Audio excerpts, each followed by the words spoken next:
Proudly made in the USA and inspired by the American lifestyle, Country Smooth Bourbon was developed by the first female founder and CEO of an American bourbon whiskey company as a refined experience to be savored on its own or enjoyed in cocktails.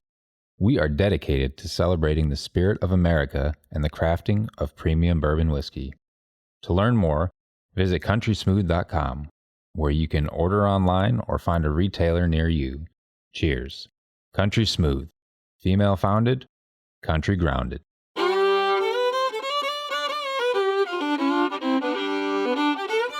Welcome to the Bourbon Life Podcast, your source for all things bourbon. Join your hosts, Mark and Matt, as they drink and review bourbons, share news about upcoming events, interview the who's who in the bourbon world, and, most importantly, bring you along for the fun of living the bourbon life. Now, here's your hosts, Mark and Matt. All right, everybody. Welcome back for another episode of the Bourbon Life Podcast. I'm your host, Mark, and with me, as always, live in the Bourbon Life Studios tonight is my good friend, Matt. Matt, how you doing? Mark, I'm doing great, man. Good to be back live in the Bourbon Life Studios here with you. How are you, man? Doing great, man. This is season 3, Matt. Season 3, episode 1, and it's episode 100 for us. Hard to believe. Season 3, episode 1, total episode 100.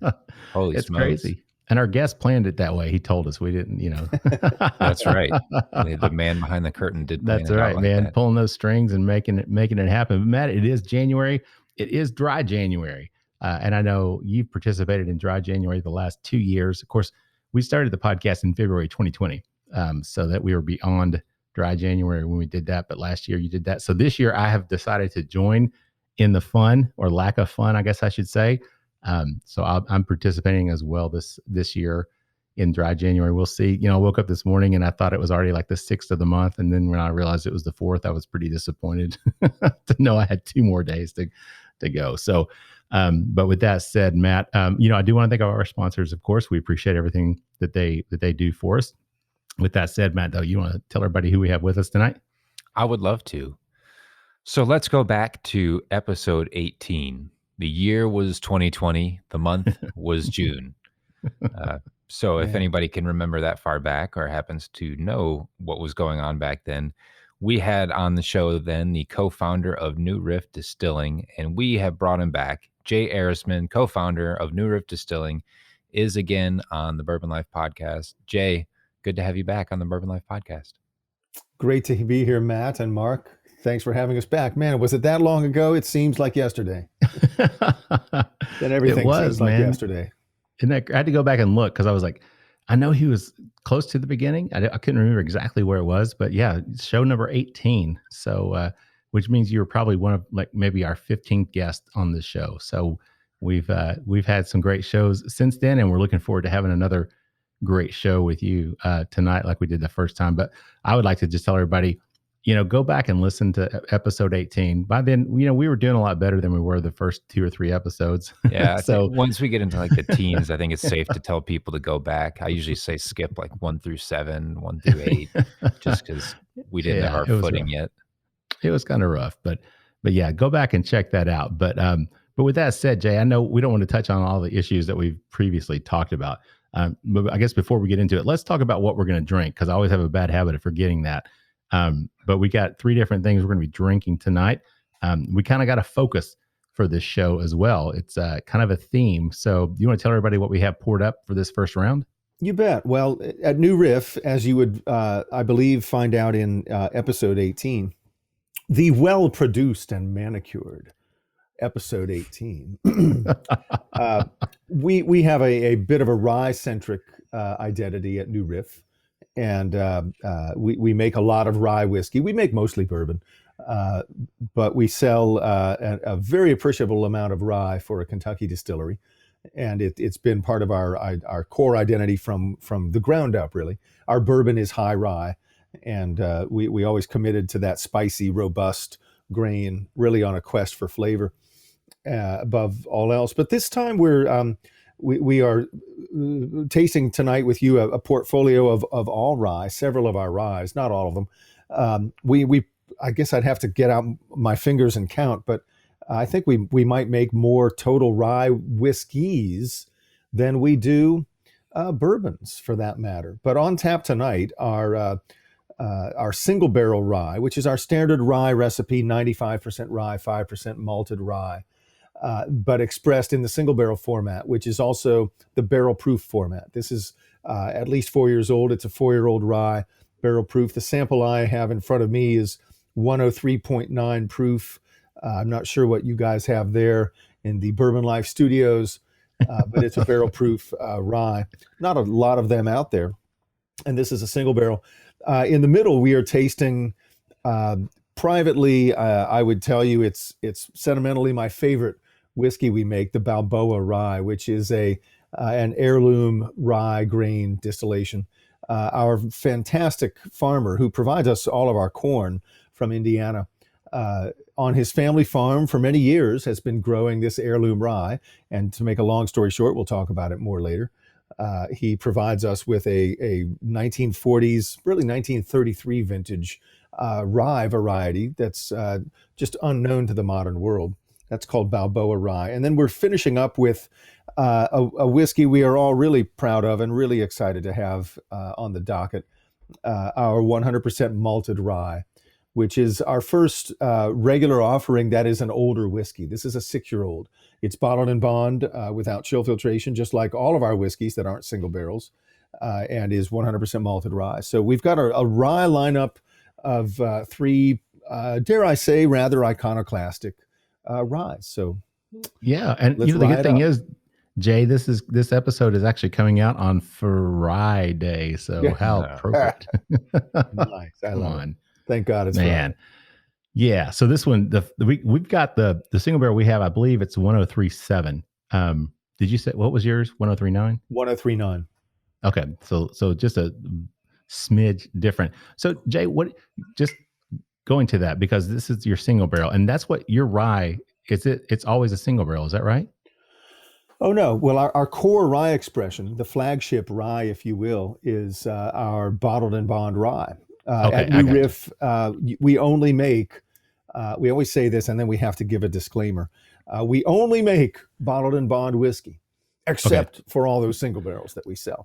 The single barrels are not bottled in bond because they are barrel proof, but everything else we release, the Balboa that I just mentioned, the Red Turkey weeded bourbon that we released back in the fall, everything we do is bottled in bond. It's the only way we bring a whiskey to market, except when it's a single barrel. So our core rye offering is our New Riff Rye bottled in bond. It's the same age, it's 4 years old, but it's 100 proof and is a vatting of about, in the case of the rye, probably 20 to 26 or 27 barrels put together to make a bottled in bond batch.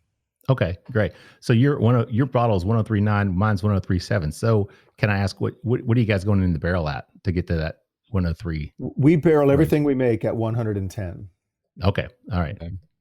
That's what I assumed. I didn't want to assume, but I was figuring we barrel on the low side. After 4 years aging, depending on where it is in the rick house, it gains a little proof, maybe up to 114, or can lose a little proof. And these barrels we have here are probably from a first or second floor aging situation. Okay. All right. Well, that makes sense. All right. And it's a 95.5. It's not malted barley though, because I think a lot of times when you say 95.5, people think malted barley as the 5% possibly, but this is malted rye 5%. Right on. This is 95% rye, 5% malted rye. Yeah. Matt, what do you pick up on the nose on this one, man? The first things that I really got were like some really nice bright caramel, and I'm getting there's some sort of like a baking, like a fresh baked pretzel type smell to it, kind of almost like a brininess from like the saltiness of a pretzel, and that pretzel baking spice kind of coming through with it. And then I picked up a good whiff of peppermint on it as well.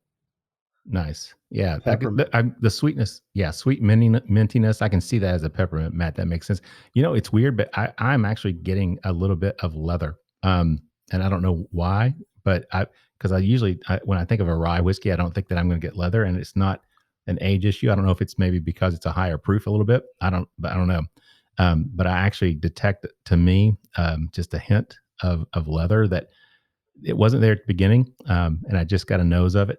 So I don't know if it'll dissipate or not, but it just kind of surprised me. I don't know if Jay. It was funny because I was thinking back to one of your quotes from our show in episode 18. Way back yonder in the before time. Oh yeah, we were talking about tasting notes, and you said, "Look, everybody tastes things differently. So what you pick up, other people may not pick up, and there's no problem. But if you tell me that my bourbon tastes like a pepperoni pizza, then I'm going to know that you've got a little bit of a problem with your palate. So I can assure you that I will never tell you that your rye or bourbons taste like pepperoni pizza, Jay."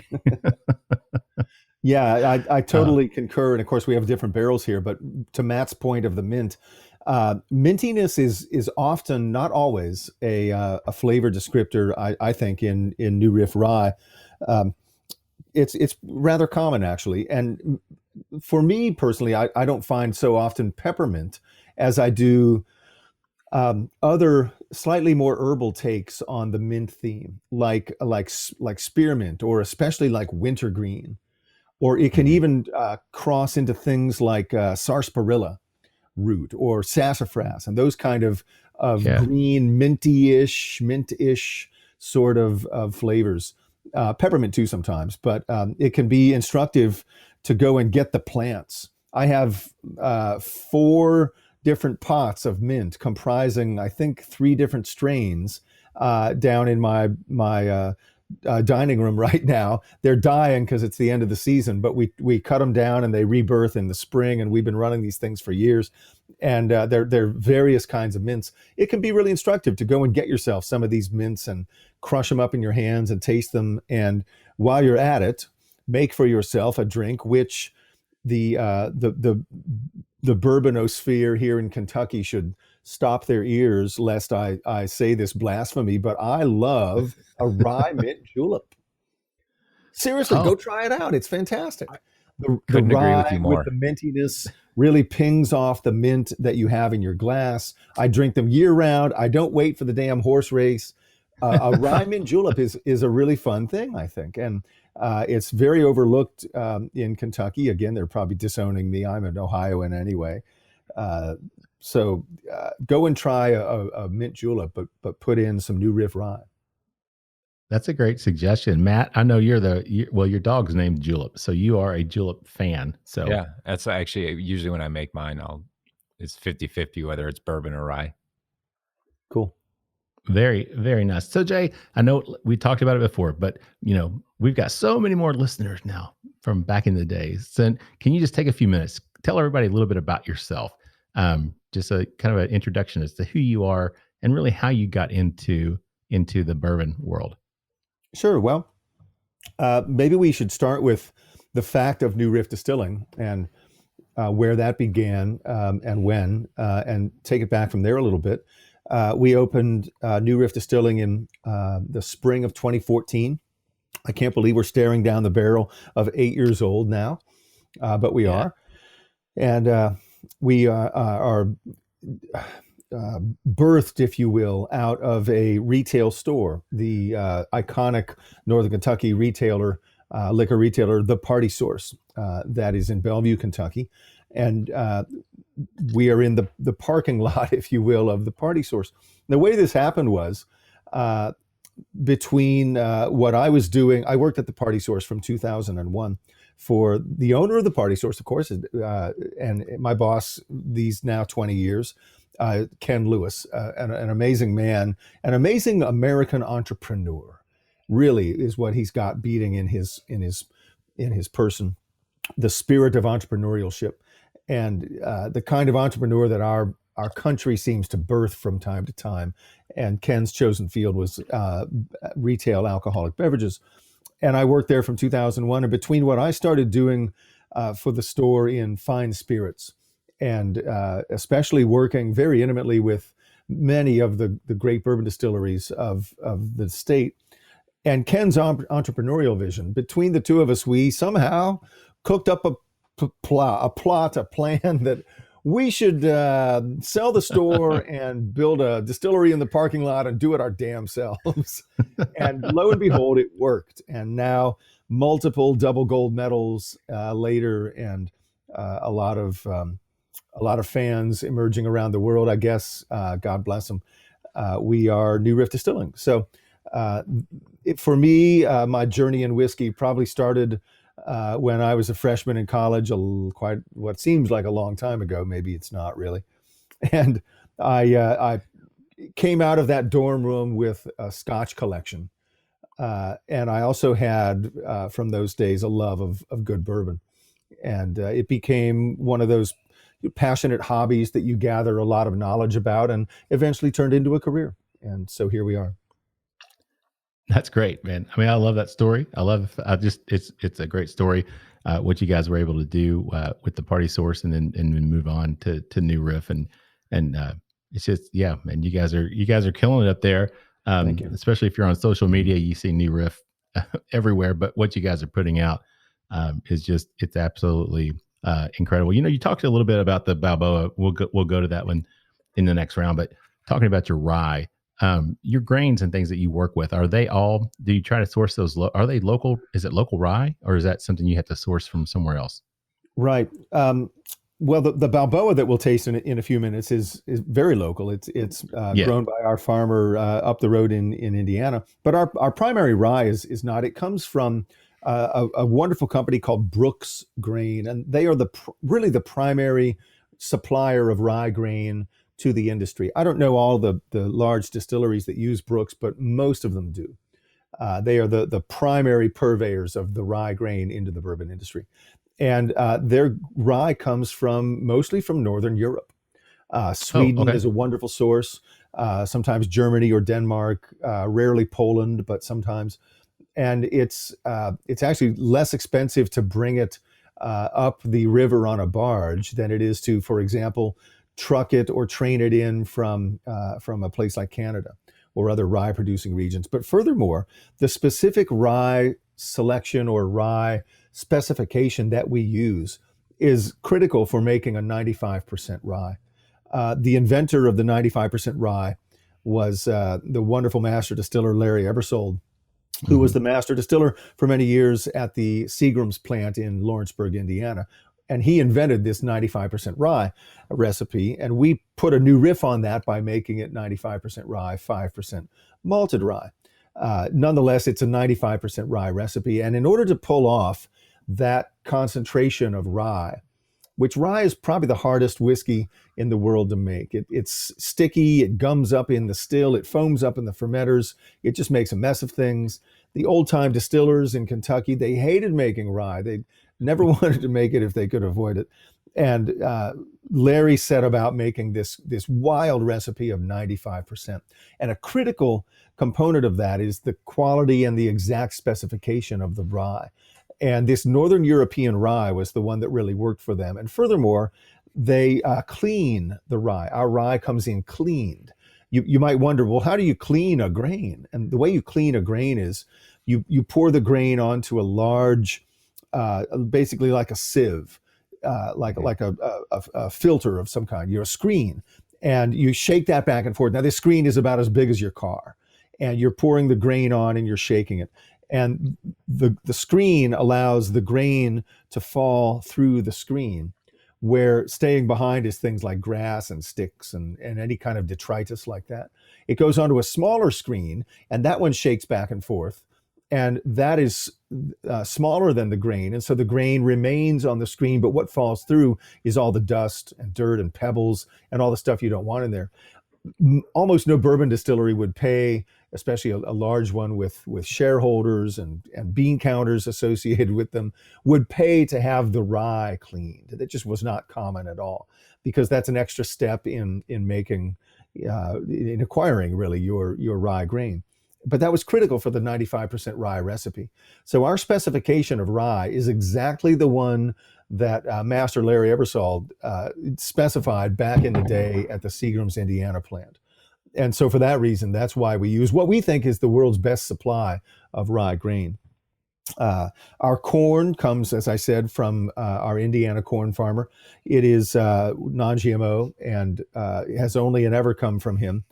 And he's grown for us heirloom wheat, as I alluded to earlier, red turkey wheat. He grows Balboa Rye for us for many years now, and has grown heirloom corns as well. I don't mind saying someday there will be heirloom corn bourbons of some ilk or another nice. coming out of New Riff. So we've got a number of heirloom grain irons in the fire.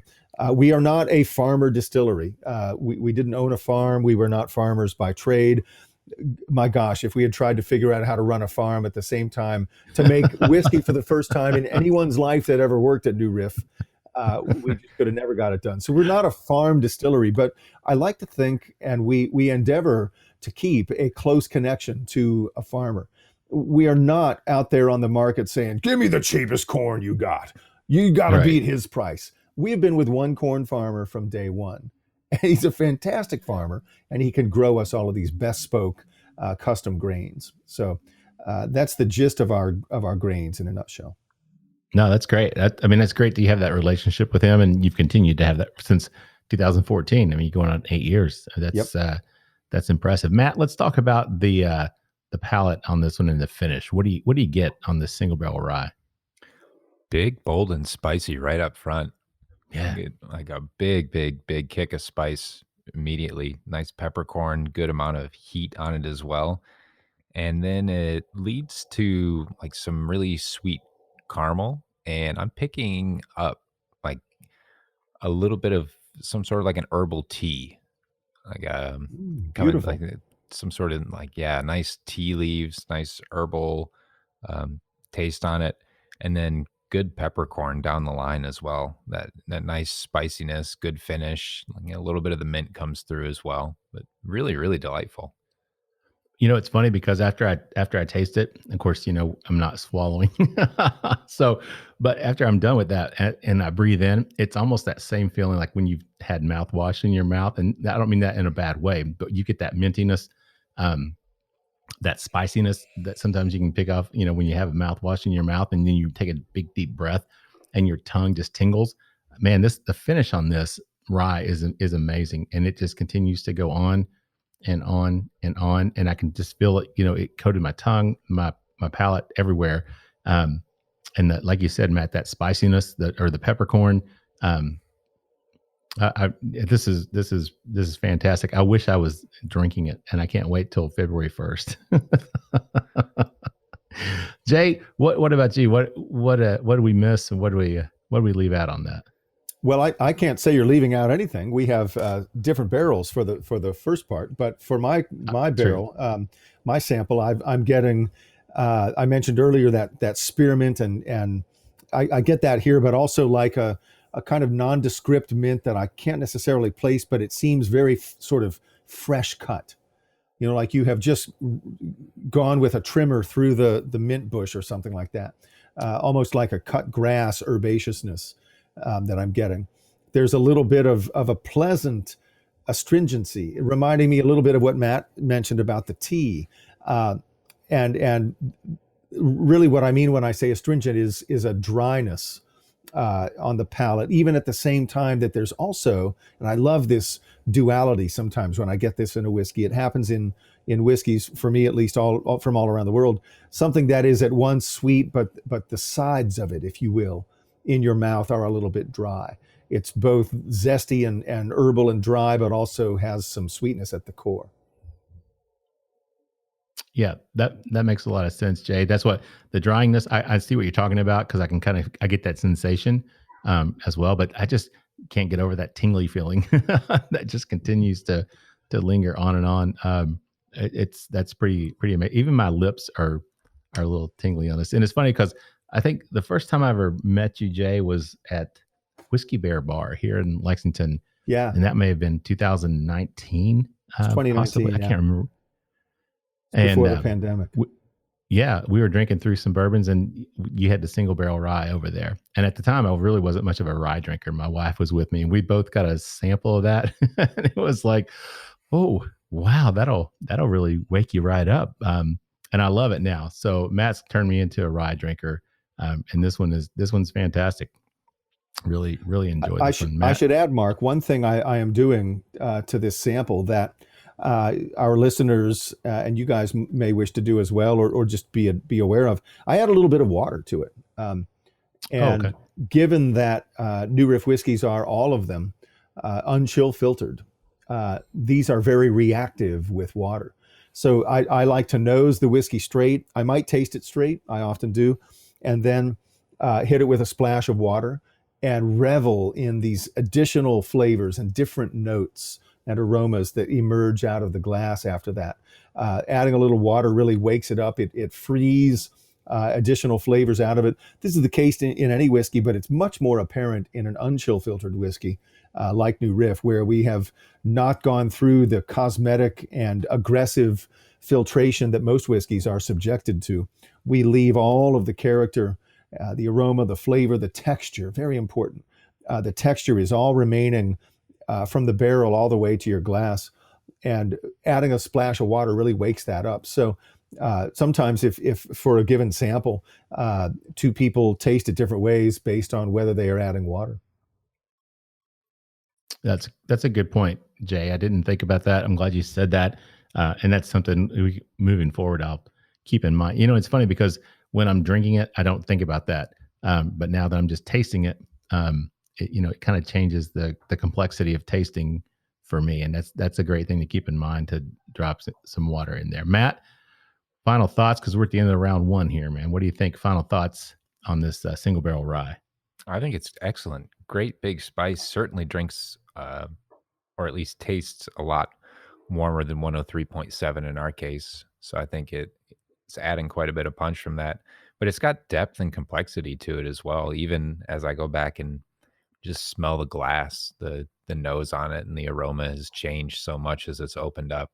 So I think there's definitely a lot there, and this is not one to miss. Yeah, I would agree with that. I'm definitely enjoying this one. And Matt, I'm glad that you're such a rye fan, because you have converted me into a rye drinker. So happy we're having our rye spectacular today.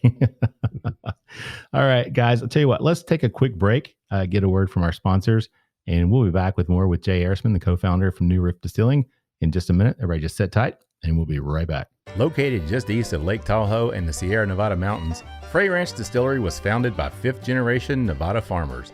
Our grain-to-glass bourbon is made using a 4-grain mash bill, including a non-GMO corn, rye, wheat, and barley, all of which is 100% sustainably grown on the 1,500-acre Frey Ranch. And our commitment to excellence shows with a recent gold medal win at the 2020 Whiskeys of the World and USA Spirits competitions. Find out more at www.freyranch.com. Spirits of French Lick crafts their spirits using only the finest agricultural product that has defined character, following their motto, respect the grain. They lead the way in representing the quality of the Hoosier artisan distilling process while paying tribute to its inseparable past. By implementing best practices from those early times, combined with modern touches, Spirits of French Lick has created a truly unique place in the industry. Spirits of French Lick products are distributed throughout Indiana, Kentucky, and Missouri, and can also be purchased online through Sealbox at sealbox.com. Visit spiritsofFrenchlick.com to learn more information, and make sure to follow them on Facebook and Instagram.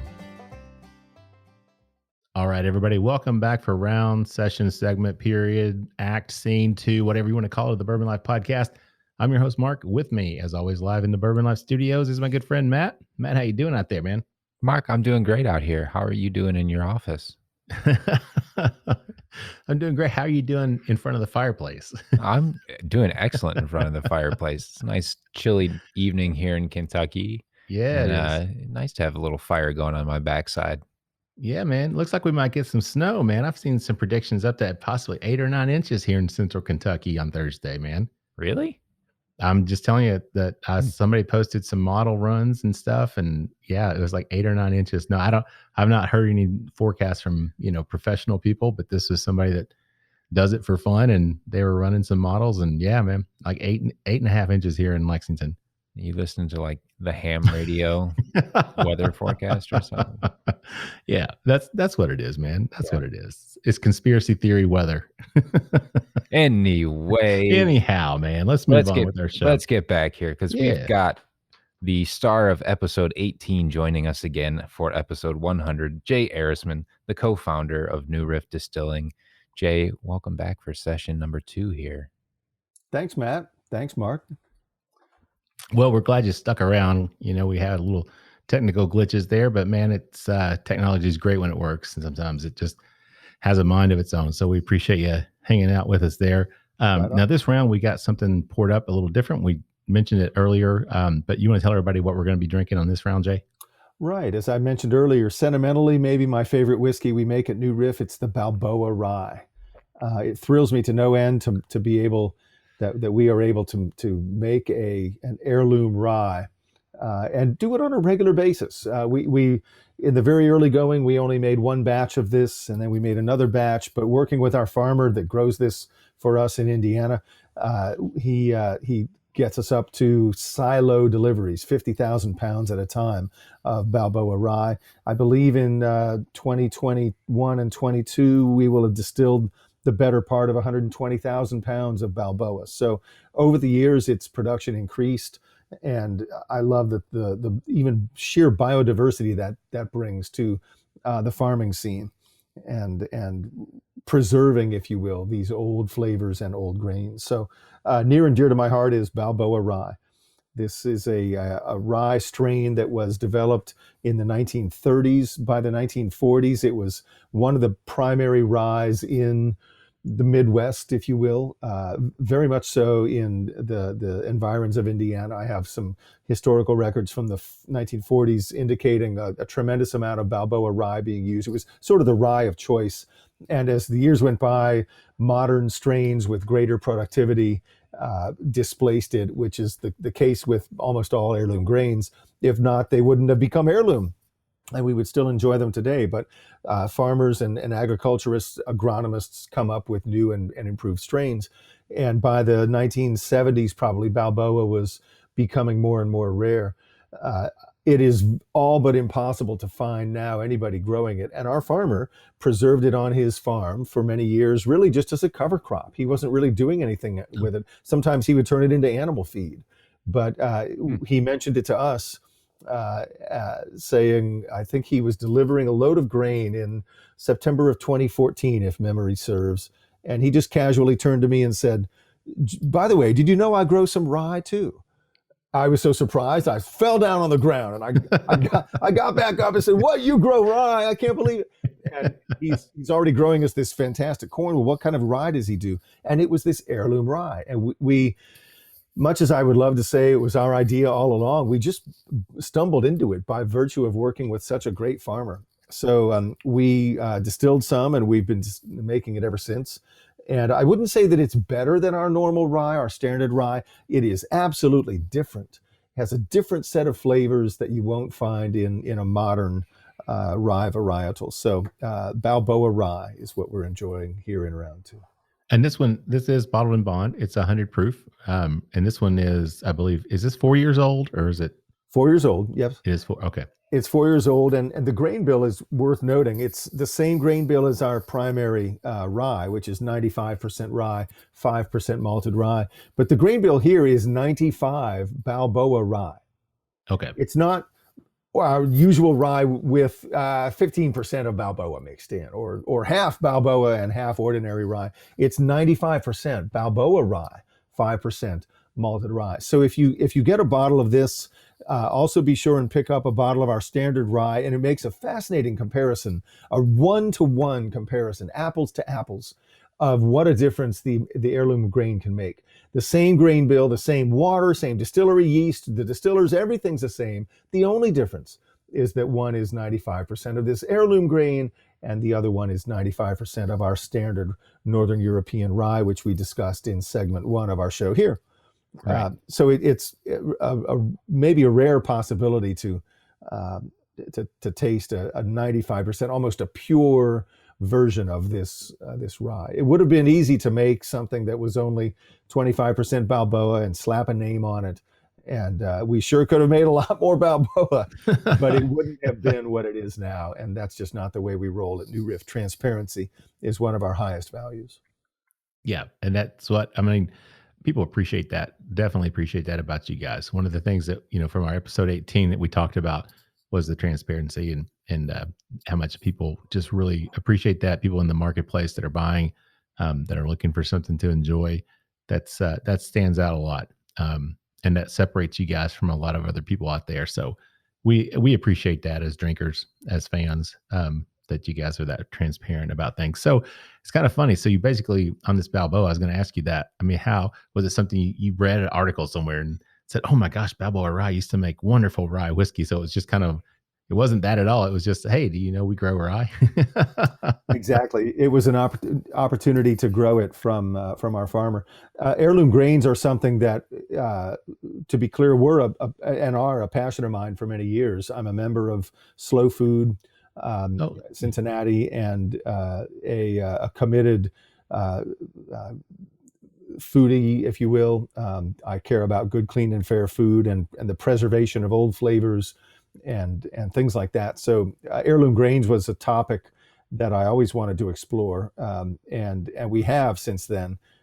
But the fact of Balboa Rye truly just fell into our lap as I said, by virtue of working with a fantastic farmer, and it's absolutely worth the maybe the extra money we pay or the delivery schedule or whatever it might be, if we can work with a farmer. The quality of his name is Charles Fogg. Charles Fogg, Farmer Fogg. That's a nice in relation to we love him. Phineas Fogg. He's a wonderful family man, and he's been our corn supplier from day one, and we hope it never ends. Yeah, that's great. I mean, I love the story that it was like, it just happened. Now, were you able to find out, were there other distilleries used Balboa, or was it something that was used back in the day that you know of, or have you found any other distilleries that ever used that rye? Right. Great question. I don't think, in the 1940s, 50s, 60s, 70s, nobody delineated the kind of rye they made. Rye was rye was rye was rye. Okay. And there was no identification of that through to the distiller whatsoever. The farmer often, but not always, would know what variety it was. And sometimes they didn't even know. They just planted the damn rye. And particularly when it was only used as a cover crop. I'm pretty sure that our farmer used this because it was the rye that they had on hand, probably. Right. I don't think he went searching for what is the finest rye of vintage use in Indiana that we could use. They were just covering the field, right? They were just regenerating nitrogen into the soil and maybe getting some extra straw. And by the way, maybe we could get some animal feed out of this. That was it. That said, was this made into whiskey back in those days? I'm sure it was, of course. Yeah. Indiana's fields and other growers of Balboa Rye certainly went into whiskey, but there was no one delineating that or notating it whatsoever, let alone making it out of 95% Balboa. So I'm quite sure, the only producer today of this varietal. I, of course, have searched the interwebs for other makers, and I come up with nothing. Gotcha. It's just rare as hen's teeth. It's hard enough to work with heirloom corn. And there are distilleries around the country that really hang their hat very beautifully on heirloom corn, and often they grow it themselves. Sometimes here in Kentucky, we have Jeff the Creed Distillery that in our group of distillers here in Kentucky, and they grow their own heirloom corns. And so, but heirloom corns are hard enough. Heirloom ryes are rare as hen's teeth. It's very, very difficult to find a commercial quantity, a quantity that could help someone with their business at the scale of New Riff, which is a small scale, to be fair. A batch of Balboa Rye takes about a little over 8,000 pounds of grain. Now that's not a huge amount, but it's not small either. And to be able to find that in any kind of quantity is just next to impossible. So again, it just couldn't have happened without our farmer. Yeah, that's great. Matt, what are you picking up in terms of the nose on this one? So I'm going to pose a question real quick before I get to it. Okay, go ahead. With how temperamental rye is as a grain to distill in and of itself, and this we're just talking regular rye, a rye that's been made to distill, what issues, or if any, had you run into with Balboa Rye, taking an heirloom rye that you don't know much about, you don't know what consistency you're going to get with flavor, taste, any parts of distilling? Has that been super difficult in learning how to distill it differently, or has it led to different issues in quality control? Yeah, Matt, great question. Thank you. By and large, it has not. I think our distilling team would tell you that all rye is how do they put it? A bitch. And difficult to make. And that's the case also with the whiskey we will taste next, malted rye. One would wish that when you malted the rye, it became easy to make, and that's not the case at all. That said, it's not even the hardest whiskeys that we make on an annual basis. If you think making rye is hard, you should try making our winter whiskey, which we released last year, 2020, and we will release again, I believe, in 2022, which is oatmeal stout bourbon, chocolate oatmeal stout bourbon. And distilling oats through a column still, let me tell you, is the work of a hero. It is the hardest thing we make by a wide margin every year. So we make so much rye, we're old hands at it by now. There is not a lot of difference technique-wise between our regular rye and Balboa and 100% malted rye. Great question, Matt. So back to the nosing. What are you getting on that, man? The first whiff had just this like really, the best way I can describe it is like this old dusty characteristic to it, like a lot of kind of like leather and wood and like a little bit of um like funky grain smell to it in like the best way imaginable, thinking like old classic dusty whiskey taste and smell. And then as it opens up to me, I pick up like a smoky and a toasty quality to it, but it's also really, really earthen. I think the rye really comes through in um, in smelling sort of like the grain itself. Like there's just this really earthen rye nose to it. I often say that sometimes I smell like fresh baked bread or pie crust or graham cracker, but this is like it just smells like a mill, like just the really great quality of the milled grain. And then You know, also I pick up go like a ahead. little bit of orange, like a little bit of orange peel or orange Mm, zest on it as well. right, right. Okay, so no pepperoni pizza, Jay, but I keep coming back, and this is going to sound crazy, but like a cola, like Dr. Pepper almost. Mm, Um, just interesting. a sweetness, Mhm. but just a unique.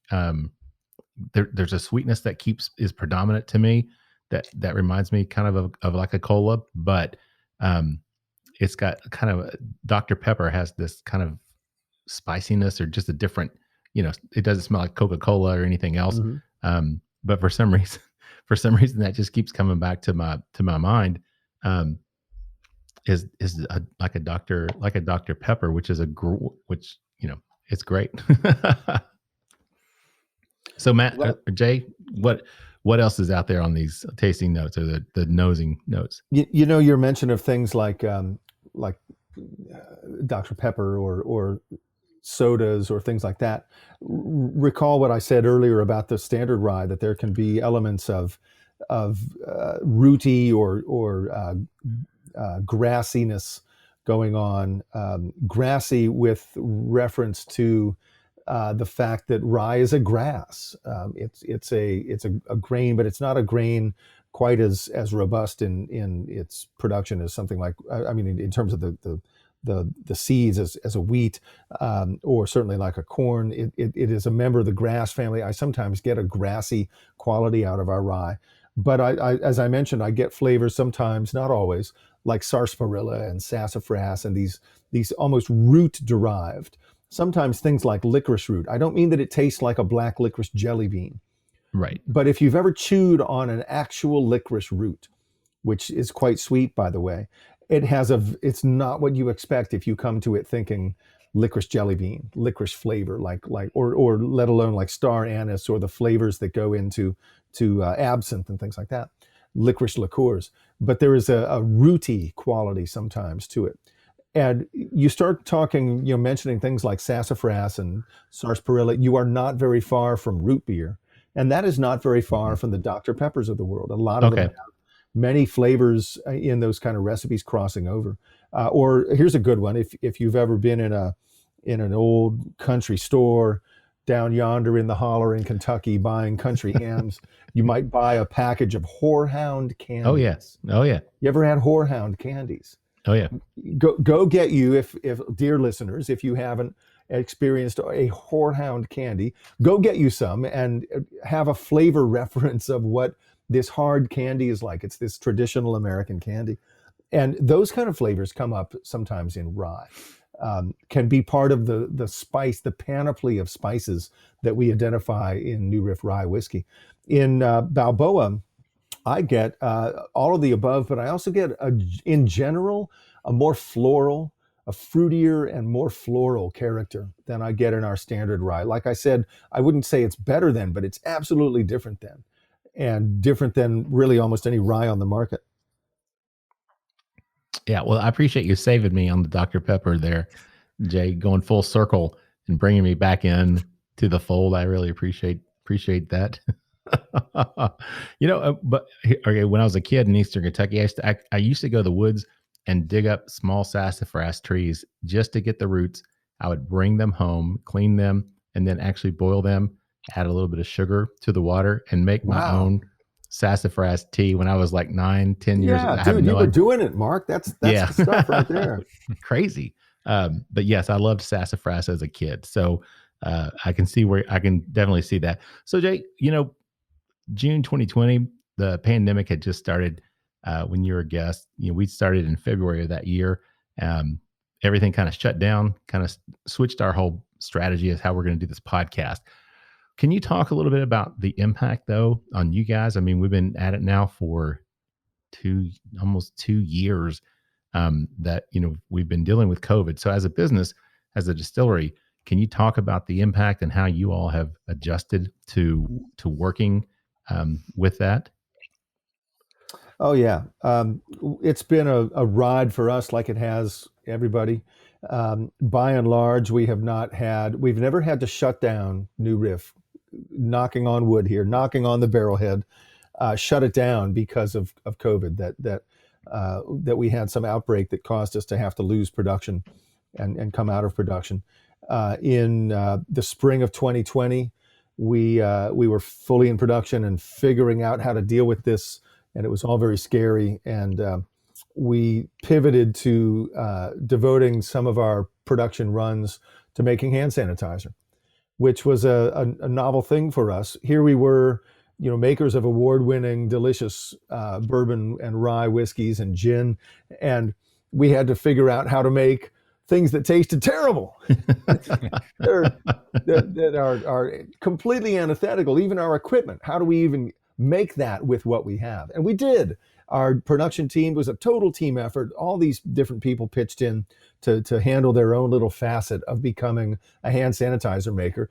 But by Jove, we did it, and we made back in those days, we made the best damn hand jam in the land, people. It was triple distilled, local non-GMO corn. It was run through our copper pot still. I'm not kidding. We had to do all these tricks to get it up to the proof required of hand sanitizer. And it was higher proof than anything we ever distilled in our lives before. I don't think we could make vodka on our stills, but we came damn close with that hand sanitizer. And we packaged it up and put it out to, donated it to first responders. Nice. And very nice. The police and hospitals got 55-gallon drums of properly denatured hand sanitizer. So we had our hands full like everybody. And mostly we just kept our heads down and nose to the grindstone. Those of us who could worked at home. Some of us, our kids were out of school, of course, for the better part of a year. And you can get a lot done at home on a computer. And like we all did, it's been a hell of a ride. Happy to say we are coming through it now with really, like everybody, like we all have a totally different manner of working, but we have internalized that at New Riff, I think, and everyone is very safety conscious and health conscious and careful. Great. That's good to hear. And I'm glad you guys were able to continue operations. And I know some people, weren't that fortunate. It's had a major impact on a lot of distilleries across the state. So we're happy, hopefully getting near the end of this, but glad you guys were able to hang in there and get through it. Matt, let's jump back over to the tasting notes and the finish, because we're getting close to the end of round 2 here. So let's talk a little bit about that. What do you pick up in terms of the taste on this one? The heat on this is a lot more subtle than what we tasted in the first round on the single barrel, where the single barrel, I just got like this really great punch of peppercorn and spice right up front with it. I think with the Balboa, the heat plays a little bit more as like a cinnamon or a ginger or some like a ginger snap, like molasses type heat, sort of like a baking spice or an earthen type heat, not like a jalapeno or some sort of a spicy pepper, but it's just not the big, bold peppercorn punch right in the face where sometimes there's a little bit of burn with it. It just has a really nice gradual heat. And then I pick up like an element of kind of like a toastiness. I think like a toasted oak. I think what I'm tasting is that this is interacting really well with the barrel. I think that the flavors from the rye and what you're picking up in the barrel, all the congeners coming through it, are also just interacting really well together. It's got like some nice depth and a little bit of dryingness from the oak in the barrel, but at the same time, I think the rye itself is providing sort of like that earthiness we were talking about, where I'm picking up like a little bit of ginger, and then there is some fruit and some floral aspect to it, like almost a little like lemon balm or something with that as well on the palate. But really good. Another very complex bourbon, and this is one of my favorites. Long before we had this on the show, I was able to find a bottle of this, and it has been one that's been a staple to my bar. Yeah, Matt, I agree with that in terms of the spiciness. It's more subtle, as you said. It's not as big and bold as the single barrel rye. Even though it says 95.5, it's just a different type of spiciness to it. It's more subtle, a little more mellow. It does still have a nice long finish on it. I actually pick up mint on the palate on this one more so than I did on the actual single barrel. But the mint seems to come through toward the end of the palate for me. Just that mintiness comes through. It's not as drying to me as the single barrel, because after Jay said that, that was, as I was tasting that single barrel, I kept coming back to that drying. This one does have a little bit of dryness, like you said, Matt, which could be that interaction with the oak. But it's not as significant to me as the single barrel. So again, just a very nice, like you said, a nice balance, nice flavor overall profile. Very, very enjoyable. So I can see why several different people told me this is one of their favorite ryes. So that makes sense, Jay. Thank you. Glad you like it. I find here tasting it now, palate-wise, there's a word I love to find in reference to a whiskey, or a word I love to express with regards to a whiskey: sustain. That it not merely lasts with a long finish, with flavors that persist in the mouth for a while, but it has sustain. It's not fading and echoing. It's into the finish after you swallow it or spit it out. And spitting it out, by the way, works just great. I probably spit out more whiskey than I drink the last 8 years. So no shame in that at all. We spit out whiskey all day long at New Riff. But the finish, I love when it has not just echoes and a reminder of the flavor, but sustain, where the if you can think of it in terms of a sound or sonically, the New Riff, if you will, it's bold and full and loud all the way to the end, if you will. It's the difference between, a toy piano and a Bosendorfer grand piano or something.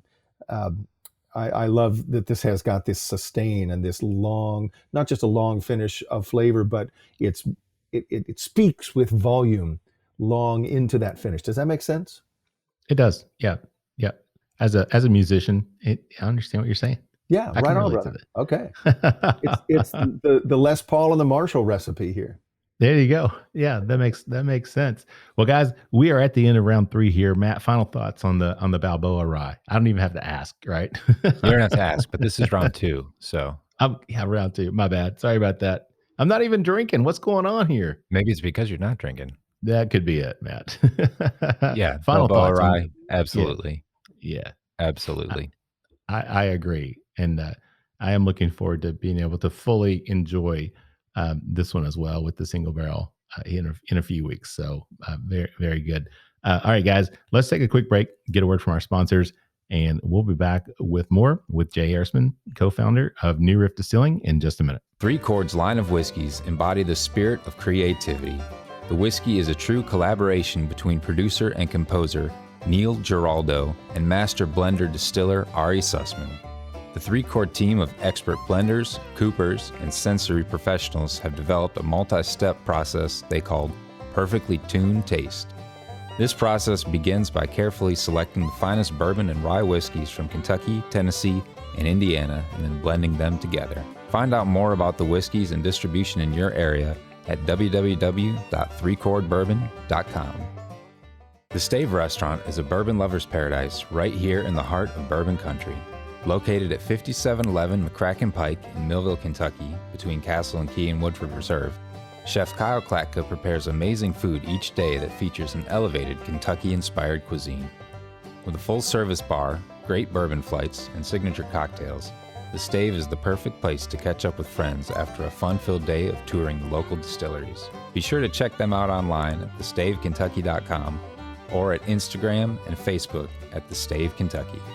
All right, everybody, welcome back for the third and final round of the Bourbon Life podcast. I'm your host, Mark. With me, as always, again, and live in the Bourbon Life studios, my good friend, my non-bourbon rye drinking buddy this month, Matt. Matt, how you doing, man? Hey, Mark, I'm doing great. Episode 100. Can you believe it? Yeah, dude. I mean, seriously, just thinking about us sitting around my kitchen counter with that granite and the all those appliances, man, and all that audio just bouncing off the walls and everything else, and that swishy coat that you had on that you could hear in the background every time you moved. It was crazy, man. We've definitely come a long way. We had to set the bar low so that we had some place to go, right? That's exactly right, Matt. That's a good point. You know, nowhere else for us to go but up from there. And we're definitely continuing that trend with our guest tonight. Matt, you want to tell everybody who we have with us? Absolutely. Though we may have started with poor quality, we have never skimped on the quality of our guests. And tonight is no difference because we've got Jay Erisman, co-founder of New Riff Distilling, and he's back for round or session number 3. So Jay, what's going on? Are you excited to be back? Because we've got poured up something special here. So why don't you tell us what it is? Right on, Matt. Well, we are concluding with our newest whiskey, our most recent release, I think, and so pleased to say it's our first, it's our oldest whiskey to date, and the first one that is not only an older whiskey, but one that will be released repeatedly, more or less on a quarterly basis going forward. This is our 100% malted rye whiskey, and we made this in the early days and wanted it to be a little bit of a, I won't say it's not a flagship, but it's a little bit of an exclamation point. You know, it's the top of the totem pole, if you will. We wanted it to be extra good. Believe me, it was delicious at 4 years old. It totally could have come out at 5 years old. We wanted it to be extra good and extra impressive, if you will. And so we let it go out to 6 years. It's made from 100% malted rye. This is still quite a rare mash bill in America. I don't know how many there are nationwide, but when we started making this in December of 2014 was the first batch.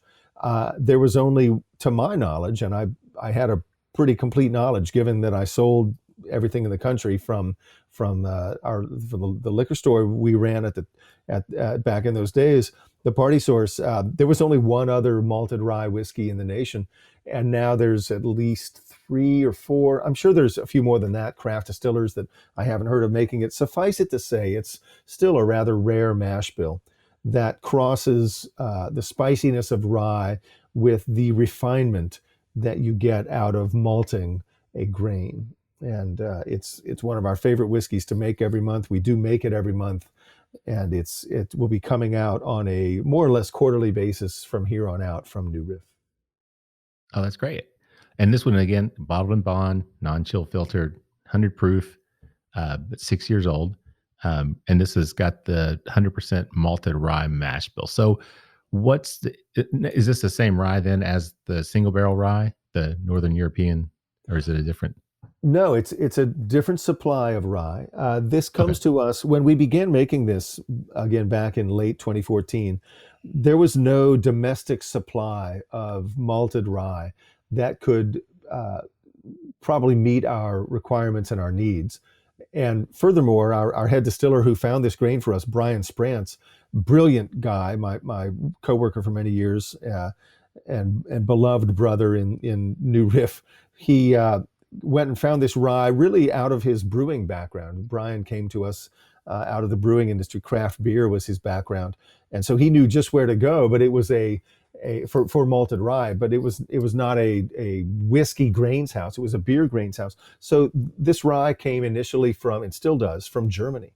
There's not a tradition really in America of using very much malted rye. It's not made very often. You can get wonderful craft breweries that go their entire careers and never use any malted rye.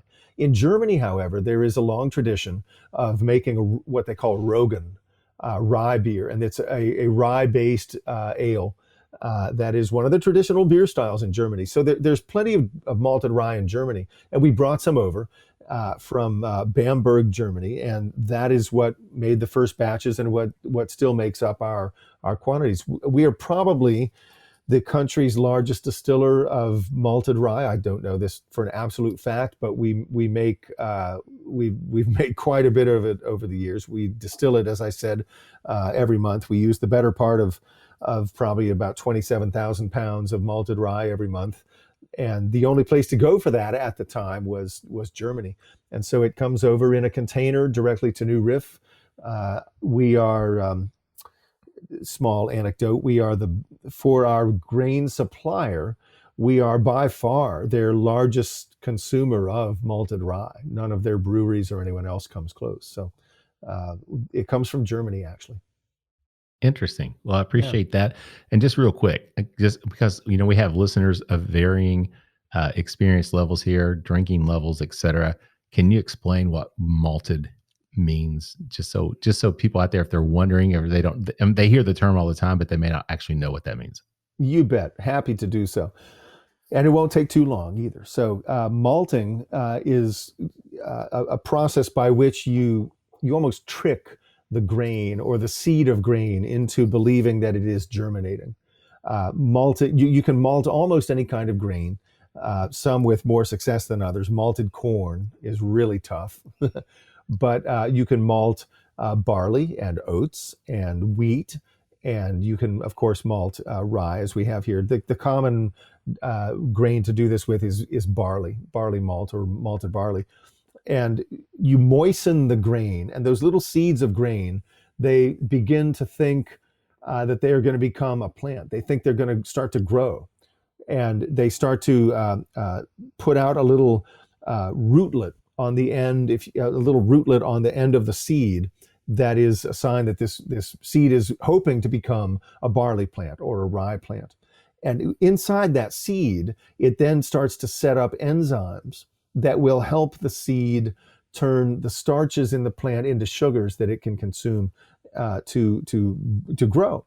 And you arrest this process of germination by drying the grain. So essentially you moisten the grain, it starts to germinate, you stop it by heating it up and drying it. And then you have captured inside the seed this little package of enzymes that when you introduce that malted grain into something like a corn mash or a barley mash or a rye mash, those enzymes begin to convert the starches that are in those other grains like corn, and they convert that into sugar, and that's how you get a mash of saccharified wort or saccharified beer that you then put yeast into, and the yeast turns the sugar into alcohol. So it hinges on tricking the plant, if you will, into beginning to grow and grasping these enzymes. What that means in whiskey making is, well, first of all, obviously you have plenty of enzymatic action in there to turn the starches into sugar and later the sugars into alcohol. But from a flavor basis, when you malt a grain, it's safe to say or summarize by saying you certainly change the quality of the grain or the flavor of the grain, and probably maybe for the better. It becomes more elegant and more detailed and improved, if you will. So when we went about making this for the first time, as I said, there was only one malted rye whiskey I'd ever had in my life. And it was a good whiskey. It was from San Francisco, but it didn't really inform what we were doing at New Riff. It was made in a pot still. It was very young. It was a different production process. It didn't really tell us what to expect. And so when we started tasting this stuff, as it gets to be 1 year and 2 years and 3 years old, and we started seeing it's really good, even at that age, I went into it thinking, well, what is this flavor going to be like? Maybe when you malt the rye grain, maybe it becomes really spicy. And that's not what happened. As we will taste in a few minutes, it became subtle and elegant and graceful and sophisticated, and a whole nother style of rye whiskey than we ever had before. Very, very nice. Great explanation. Thank you for sharing that. I'm sure our listeners appreciate that. Probably not so short after all. Sorry. Oh, no. Matt, what are you picking up on the nose on this 6-year-old malted rye? Well, first, I got to say, swirling it around in the glass, it looks like the top of a Maker's Mark bottle with the wax strips. It is so oily and just clinging to the side of the glass. It just really, really looks beautiful in there. But then on the nose, the first thing I really picked up was like a cereal grain, some sort of like a cereal type smell. And then Jay, you were saying it's subtle. I definitely agree with that. From there, it kind of goes to picking up like a little something citrus-like or almost stone fruit-like, like a tangerine or an apricot, something along those lines. Cool. And then there was like an element of like a sweet cream to it as well that I pick up. Almost yeah,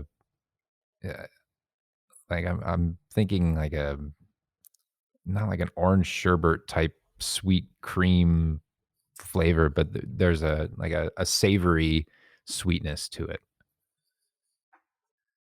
That makes sense, Matt. I can't top that at all. But it is more it's subtle. You know, it's not the rye spiciness. You know, the second one, the Balboa, was, I don't want to say smoother. It was just more subtle rye flavor profile in terms of the nose. And this one is different as well in its own way. Matt, I pick up a little bit of a mint on this one again. And I don't know if it's because I just have that in my mind now that that's a rye, so I should be picking up mint. But I detect that. I get a nice sweetness to it, but I can't really put a tasting note to what that sweetness is, but it's coming across to me as sweet. Jay, what about you? This whiskey generally does tend to come across as a little bit sweeter than a standard rye. Okay. Beyond that, it really started to make sense to me when I started to view it or interpret it as a malted whiskey first, a whiskey made out of malted grains. Happens to be malted rye, but it's made out of malted grains first, and a rye whiskey second. And then it clicked for me, and I sort of understood it better, that it's first a malt whiskey and second a rye whiskey. Almost that the spicy flavors that we expect in rye or from rye grain are almost secondary to the overall subtlety and elegance of the entire package. It has, I don't mean that it tastes at all like Scotch or malt Scotch, which it doesn't. It's a completely different set of flavors. The barrel's different, the production method, all sorts of things are different. The rye grain, of course, but it has the sort of bearing, kind of personality almost, or mouthfeel of a malted whiskey that is sort of reminds me of other malt whiskeys, namely Scotch, around the world, even though the specific flavors and even the full bodiedness, because this is again a Kentucky sour mash whiskey that derives a lot more body and fullness out of the distillation than Scotch typically does. It reminds me, though, at the end of the day, a considerable deal of a malted whiskey, and that's how we think of it mostly now at New Riff. It's not necessarily a rye whiskey for hardcore rye whiskey lovers. We suspect it might be the whiskey that people who say, I haven't liked rye in the past, come to love, because it is of such a more elegant and graceful nature. That makes sense. And we'll talk about those tasting notes here in a few minutes, because I just took my first taste and I was like, as you were saying that, I'm like, I completely can see what you're referring to and what you mean by that. But we'll talk about that here in just a few minutes. So let's kind of talk about the nature of New Riff, because you guys are doing things that nobody else is doing. I mean, you're taking these heirloom grains, you're finding these unique things like the Balboa Rye. You're doing 100% malted rye. And, I was going to ask you, speaking of malted rye, 100%, is that a more difficult process in terms of distilling? Does that, the fact that it's malted, Jay, does that make it a harder process for you all?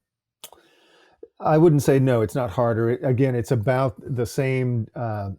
The phrase I use came to me out of the Olympics, when they have the degree of difficulty of the dive or the gymnastics routine or something.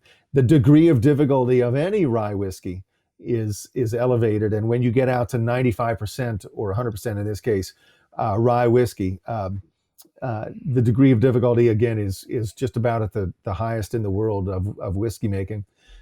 No, it doesn't get any easier with 100% malted rye. Would that it did. we might make even more of it then.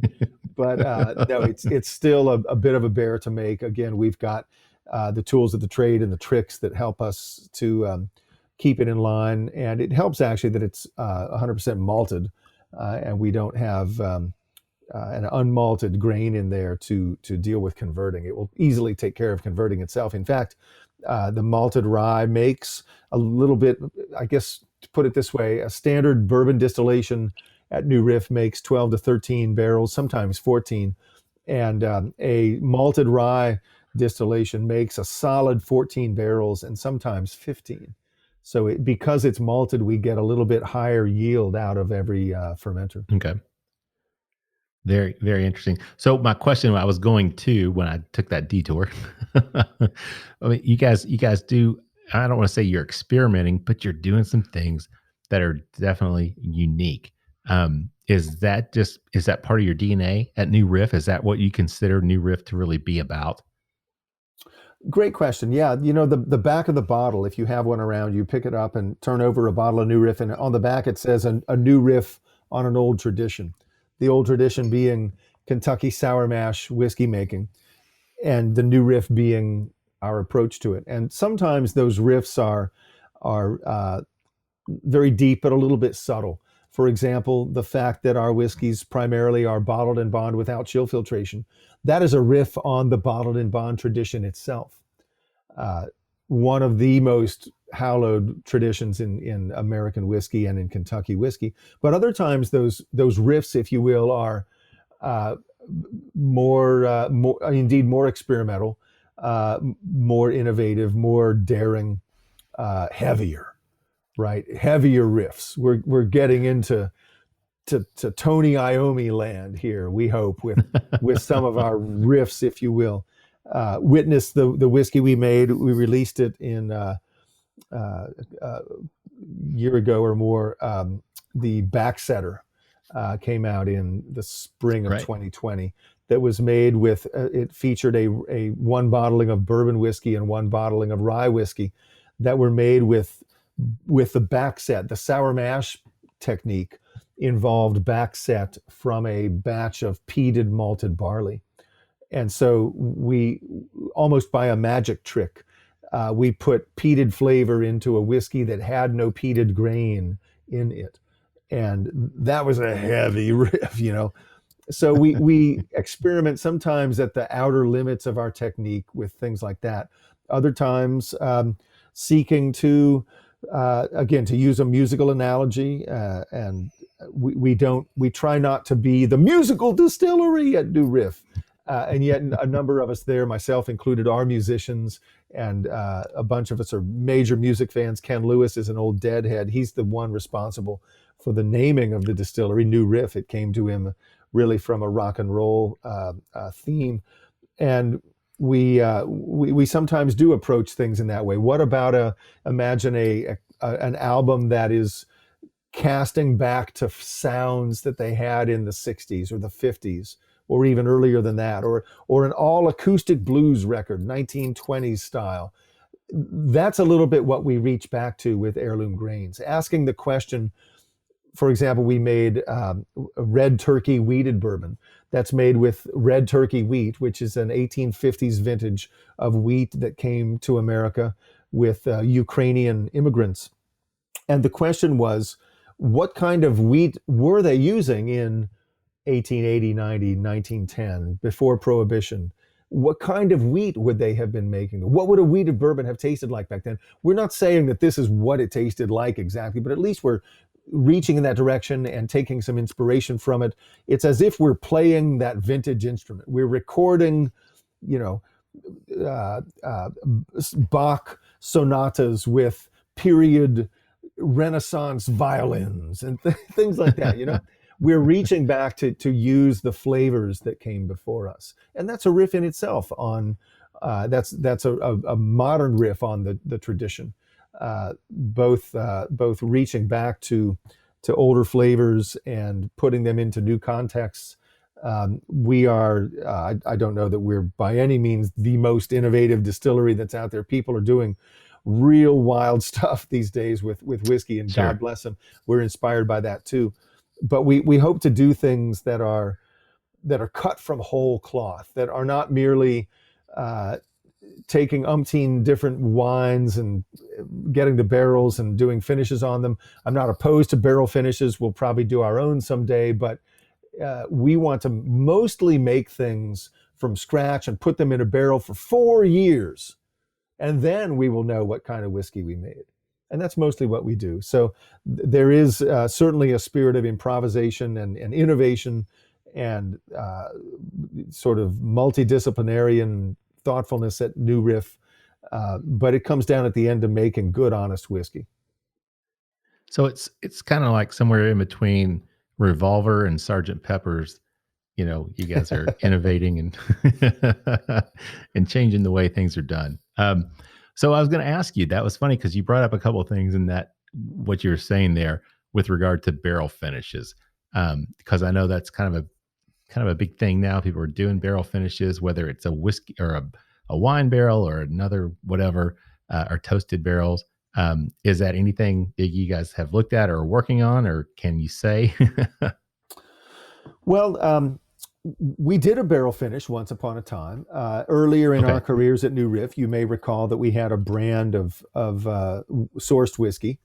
Called OKI, and we don't make that anymore or have anything to do with the label. But we had a lot of fun at the time. And we did several finishes. We did some beer barrel finishes, and we also acquired some Oloroso sherry butts and did a sherry cask finish on some of our OKI.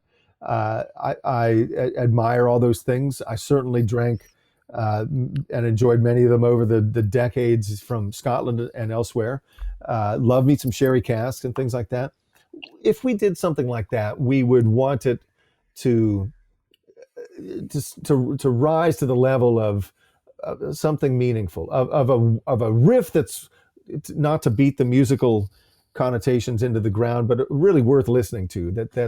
It's easy to go and find a wine that nobody ever heard of and put your whiskey in it and say you're the first to do this, or to come out with any number of new expressions, a cognac, an Armagnac, and sherry, and mezcal, and we got a tequila finish, by the way, and here comes the rum one.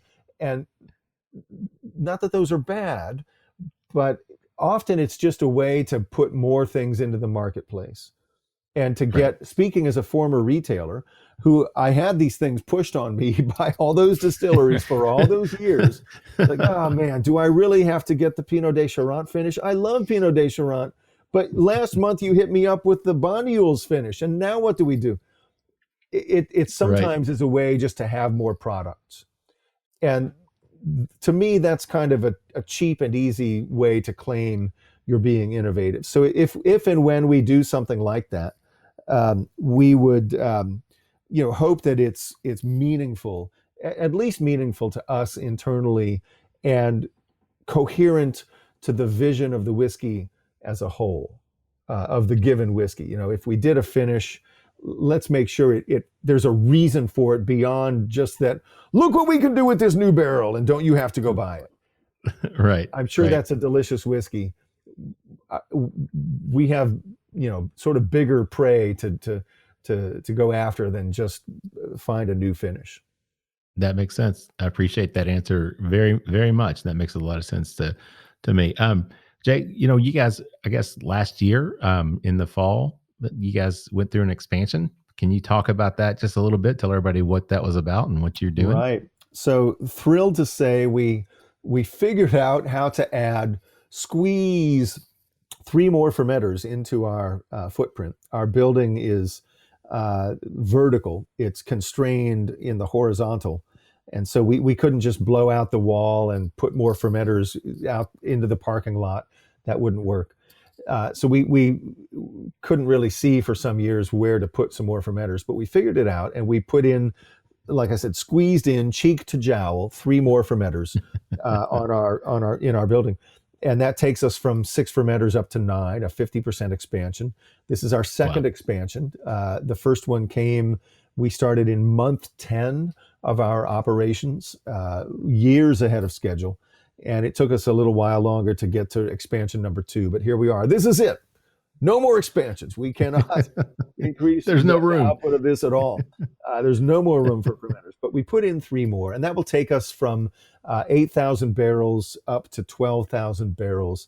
And we are all thrilled to say that this very day, we filled fermenters 7, 8, and 9 for the first time. It is a fantastic feeling anytime for a whiskey maker when you can fill a new fermenter for the first time. That is just great. So yeah, we are expanded. There will be more new Riff in the future. We would be concentrating on plenty of bourbon production and plenty of single barrel bourbon production, but also a little extra room for some of these specialties that we're talking about right now. Well, that's great. Congratulations on that. That's you. Awesome. You guys have been able to continue and grow, especially at this time. It's so uncertain. Things were so uncertain in the last year and a half, especially. So that's impressive that you guys have been able to do that. So Matt, let's talk about the taste, because we're getting close to wrapping this one up. But let's talk about the palate and the finish on this malted rye 6-year-old. I get a little bit of like a toasted. So let me start by saying, Jay, that I can see how you're saying that this would be a good gateway rye for people, which sounds peculiar because it's 100% malted rye. Usually when we think of a good gateway rye, we're looking at like a 51% or an Empire rye, like a 70 to 78% rye, somewhere in there. So a lower rye in the mash bill. But I can see how this would absolutely work for a bourbon drinker, because on the palate, I get like a toasted oat or like a toasted cereal note, kind of like a sweetness of grain or something on the palate, and a little bit, again, I'm picking up kind of like that bright stone fruit, like apricot type stone fruit. And then it's got, I get a lot of honey ginger. Like there's the sweetness and a little bit of like a zippy, tangy heat from like a ginger. And then the heat that we've been getting with all of these, where the single barrel, I think we said it was like a nice, bright, hot peppercorn, a lot of spice with it. The Balboa was a little bit more like a baking spice or something herbal, cinnamon.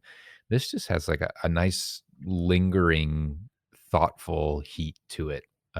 It's certainly not like a bright, vibrant peppercorn. I don't know if it's as pronounced as like the cinnamon on the Balboa, but it's got a good cerebral heat that it finishes with. Nice. Yeah. Cerebral Yeah. heat.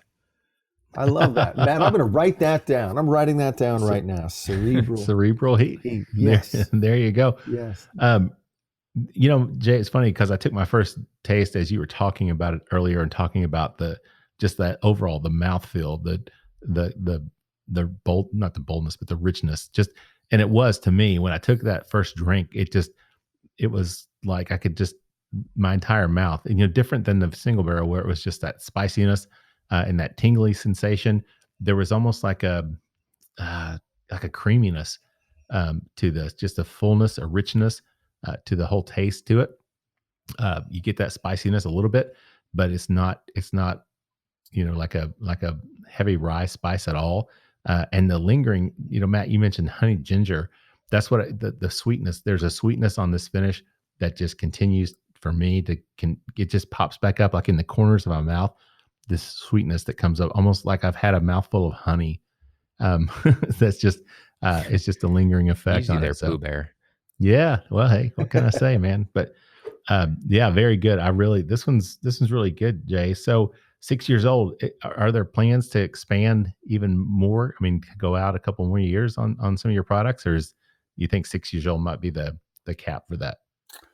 Right. Well, we always recognize that on the quest, which is our quest and our mission, if you will, to become a great small distillery of the world here in Kentucky, that was going to be really solidified by older whiskey.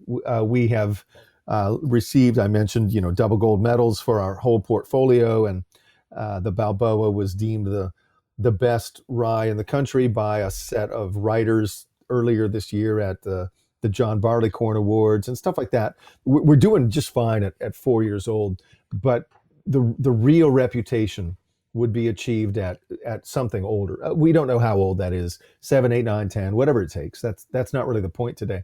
We are always holding back about 30%, 20 to 30%, depending, of all of our whiskeys to become older.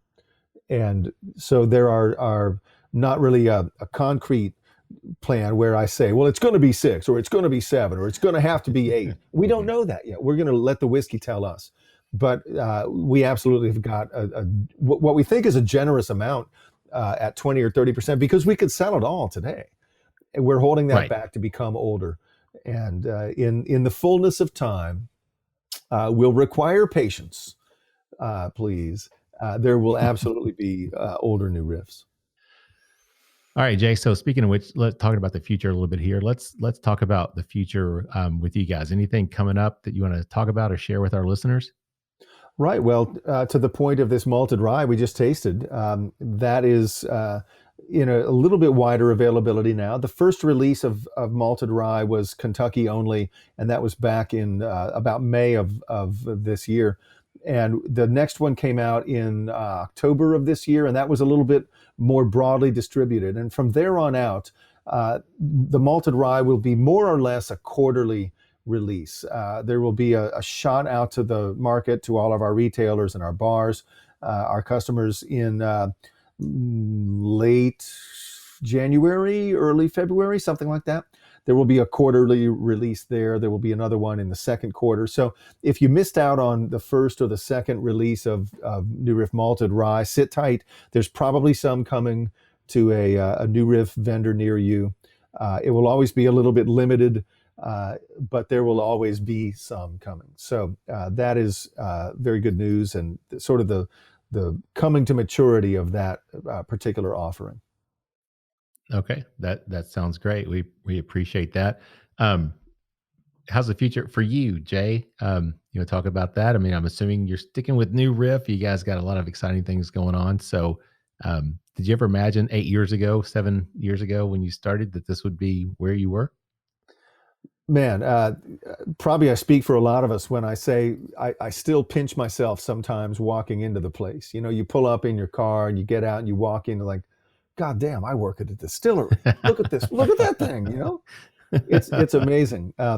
It has that part of it has not worn off, nor has the culture that we have built at New Riff. This is something that we don't ever really talk about when we're loving on bourbon. But if we made not whiskey, but we made widgets, I would love to make widgets if we could just make them with these people and with this group. The culture that we have built at New Riff internally to us, to our personal, appreciation of it all, it's almost more important, probably is more important than the fact that we make award-winning whiskey. The culture that we have built there, brother and sister, has been really, really special. So when we sum it all up, that's something that doesn't get talked about in whiskey magazines. It could probably get talked about in Inc. magazine or Forbes or something like that, or some corporate success story. But we've built a really tremendous culture at New Riff, and that's what we appreciate every day too. Very, very nice. Matt, before we wrap it up here, man, final thoughts on this 6-year-old malted rye. I'm looking forward to finding it on a shelf near me. This is great. I don't know if we've had 100% malted rye before, and this has been a really great trip down that road. So I got to recommend it. Yeah, I agree. Big fan of this one. I'd say of the three, Matt, I know you said Balboa, you love it. It was really good, but this malted rye, this was probably my favorite of the three tonight, Jay. So all of them were very, very enjoyable. So we thank you very much for that. Final thoughts, Jay? Anything you want to add before we wrap it up and get out of here tonight? Just to say, I hope we don't have to wait until episode 200 to do another one.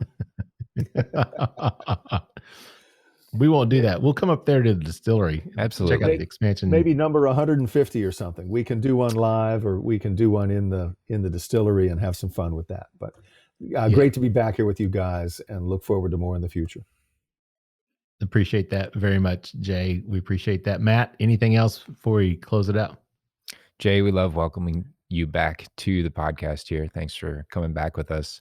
And I think what you were saying about the culture and the people that you work with speaks depths about what is produced in your bottles. It definitely shows, and just chatting with you about it, it definitely comes through. And so I'm really appreciative. Nice to see people putting a new riff on an old tradition and still remaining so stubborn toward quality and the tradition and the way that you want to do things. It's great to see. Matt. So thank you very much for sharing that with us. Thank you. Yep, definitely. We appreciate it, Jay. Thank you so much for joining us tonight. And again, we'll make it happen again. We won't be episode 200. And I'll bring pepperoni pizza so we can enjoy some of that next time. So, all right, guys. Well, we appreciate all of our listeners out there. Thank you all so much for all you do for us. If you have any questions, please feel free to email us, thebourbonlife@gmail.com. You can also find us on Facebook, Instagram. Give us a follow, give us a like.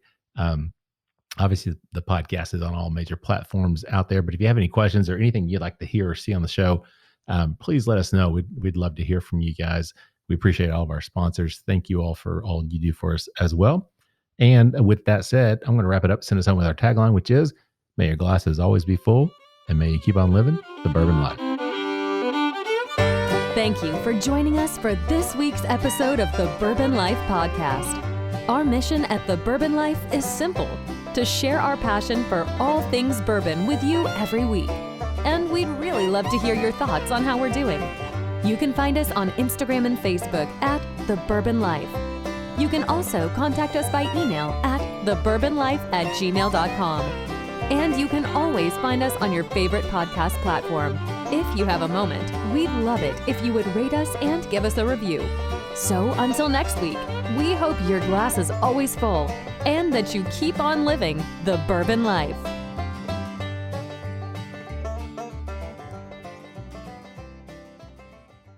Whether it's rye, sour mash Tennessee whiskey, or bourbon, Davidson Reserve has something delicious to offer any whiskey lover's palate.